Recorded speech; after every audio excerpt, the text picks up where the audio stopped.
Real stars talk a big game, Sarri makes a big decision, there's big changes at Sporting Lisbon, a roundup of the rest of the day's news, and the great debate, all coming up in the next few minutes. As I'm your host, Matt Frodek, you are the Onefootballers, and this is the Daily News. First up, and there's been loads of talk around Real Madrid and their stars coming from former players within the club and everybody else. First off, Luka Jovic has admitted that big expectations are exactly what he needs to deliver this season. He admitted he didn't have the best of pre-season, including getting sent off and getting injured, and after the first 3 games of La Liga, he's failed to find the back of the net. His pre-season was so poor, in fact, the rumours Zinedine Zidane was considering sending him out on loan, but it looks as though if he's been forced to take Gareth Bale back, well, Luka Jovic is going to stick around for a little while longer. Of course, they only signed him for around €60 million in the summer, and you can expect him to be given plenty of chances throughout the season if Karim Benzema eventually goes off of his game. But alongside this, if Luka Jovic is going to do well this season, then hopefully Vinicius Jr. will do as well. That is according to Zinedine Zidane. The manager has said that the Brazilian could have a very, very long career at Real Madrid, just like fellow compatriots Casemiro and Marcelo. Vinicius Jr. revealed this in an interview and went on to say that he doesn't mind which wing he plays on, he just wants to learn and improve his game. Since signing for Flamengo, he had a really good season last year whenever he got the chance to play, even though he got injured at the end of the season. He's only started 1 game so far this year in the opening day victory over Celta Vigo, but if Zinedine Zidane's backing him, you can expect to see far more of him. And to complete the attacking trio, there's Eden Hazard. Former great Fernando Morientes has said that it's an absolute revelation that they've managed to bring the Premier League's best player to Real Madrid. Not my words before you all go crazy saying about who the Premier League's best player is, Fernando Morientes. He's the one who said that despite Liverpool's front three being brilliant and Manchester City having a team full of stars, Eden Hazard was his player of the season last year, and the Real Madrid have done a fantastic piece of business bringing him in. So if all 3 of those come true, Hazard, Jovic and Vinicius Jr., Real Madrid will have a pretty decent attacking 3. Alongside this though, there were a few players they didn't bring in, mainly Neymar and Pogba, and Dani Carvajal has been speaking saying that despite the fact they didn't manage to bring those 2 in, they haven't really got to worry about it now and they should be focusing on the season.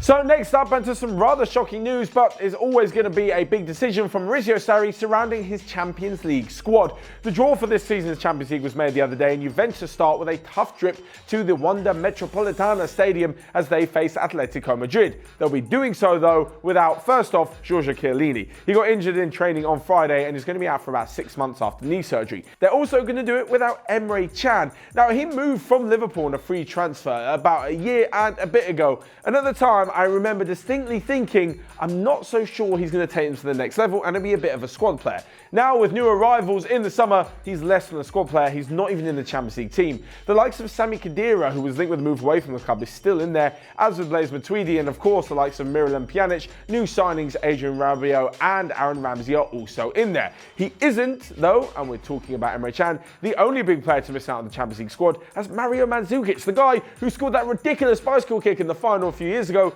isn't in the squad either. Of course, they've got the likes of Cristiano Ronaldo up front, but there's also Gonzalo Higuain and Paulo Dybala, who again, both were so linked with moves away from the club. Along with this, there's also Bernardeschi and Cuadrado. So how Mario Mandzukic hasn't got in there is, well, it's not such a good thing for him, especially as he rejected the chance to apparently move to PSG late in the transfer window. I bet he's kind of wishing he did it now, but they've got Icardi. Of course, Sarri isn't doing this on purpose. He just has a big decision to make because he's got such an enormous squad.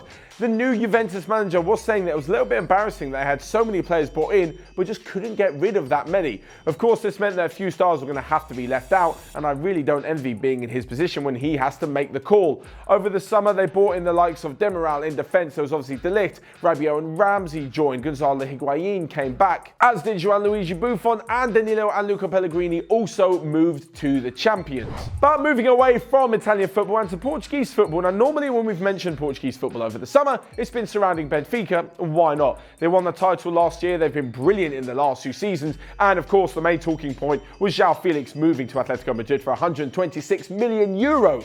But this time, no Benfica stuff. Their crosstown rival Sporting Lisbon are in, well, I wouldn't say a little bit of a mess, but there's definitely something happening at the club. Last season, they were way off the pace of Porto and Benfica in the title race and finished 3rd. They did, however, win both of the domestic cups. This season, though, they've started with 2 wins, a loss and a draw in their first 4 games, and have now sacked their manager. things were looking quite good for the Dutchman Marcel Kitzer earlier in the summer. They did get rid of Bastos in the last few days of the transfer window. They managed to hold on to Bruno Fernandes, and as I mentioned, they won both domestic cups. But now he's been fired. This coming on the same day that he also managed to bring in Yannick Bolasie and Hesse on loan deals from Everton and PSG respectively. Both those players agreed to come to Sporting with that manager and that setup, landed on the plane, go into the club, and then find out the manager's been sacked. I'm just hoping for their two sakes that someone comes in actually wants them there. So on to the rest of the day's news. It's not necessarily a transfer roundup anymore as the transfer window is shut, but just a few talking points on the rest of the footballing world. First off, an Arsene Wenger who turned 70 in October says he will be returning to management. We just don't know where just yet. Aaron Wan-Bissaka, the Manchester United right back, has pulled out of the England squad with a back injury. The top 5 leagues in Europe combined spent over $5 billion this summer on new transfers. That's 800 million up from last year. And lastly but not least, some brilliant news coming out of the Finnish FA, where Finland football teams, both men and women's, have agreed to the same pay. So lastly but not least, we come to this week's great debate. Every single Wednesday, the guys of the OneFootball newsroom come up with a question for you guys. So you can find out their answers and my answer in the relevant article in the app. But for this video, in the comments section, they want to know who is going to be in your starting lineup for England at Euro 2020 next summer. There are so many good players to choose from, it's literally impossible, but hopefully it's going to be a really good debate.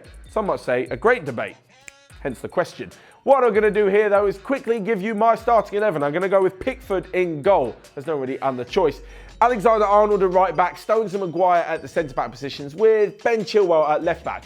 My midfield 3, I'm going to go for Harry Winks, Dele Alli and James Maddison. I know that's quite attacking. Henderson also with a great shout. And the front 3 for me, and I'm sure for everyone, has to be Raheem Sterling, Harry Kane, the captain, and Jadon Sancho. So there you have it. Let me know your thoughts on the great debate and the rest of the day's daily news in the comment section down below. Whilst you're down there, you can smash the like button or click here or here to check out all of the other videos we've got going on OneFootball. But until next time, I will see you guys later.